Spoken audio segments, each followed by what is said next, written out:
justru kita harus datang meminta pertolongan Tuhan. Tuhan akan memberikan penghiburan yang tepat buat kita, karena Dia tahu bagaimana caranya menghibur kita, menguatkan kita.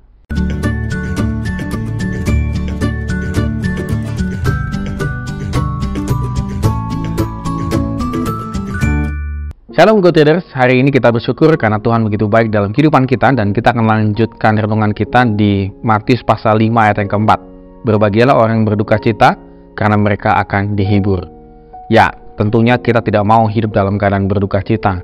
Kalau kata duka cita di sini memang betul, kadang-kadang duka cita di sini menggambarkan bagaimana orang ditinggalkan, orang yang dicintai, dikasihi. Kita tahu bagaimana kalau hidup kita ditinggalkan oleh orang kita, orang tua kita, anak kita, dan seterusnya. Bahkan kadang-kadang karena kita ditinggalkan, itu membuat kita semakin menderita. Ada begitu banyak ya peristiwa yang mungkin saudara alami, atau saya alami, atau semua kita alami, bahwa ketika kita ditinggalkan oleh orang tua kita, membuat anak-anaknya yang masih hidup semakin menderita. Nah, ketika keadaan berduka cita seperti ini, biasanya orang-orang akan sangat sulit untuk hidup berpengharapan di dalam Tuhan. Karena fakta realita yang dia hadapi sangat terbalik begitu.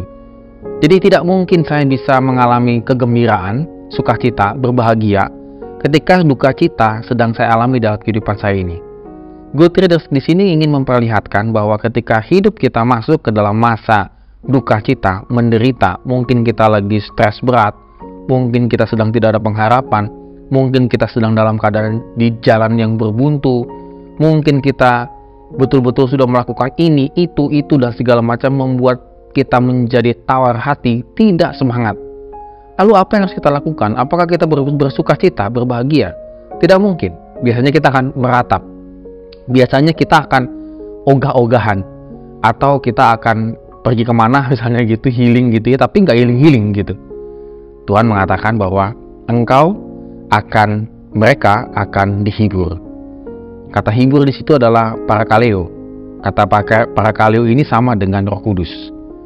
Jadi kalau kita sedang menghadapi penderitaan hidup ini, sedang menghadapi kesusahan dalam hidup ini yang sangat membuat kita tidak berpengharapan, justru kita harus datang meminta pertolongan Tuhan. Tuhan akan memberikan penghiburan yang tepat buat kita, karena Dia tahu bagaimana caranya menghibur kita, menguatkan kita. Mungkin kita sudah memakai berbagai macam cara, tetap tidak berhasil. Karena mungkin yang kita pakai adalah hal-hal di luar daripada Tuhan.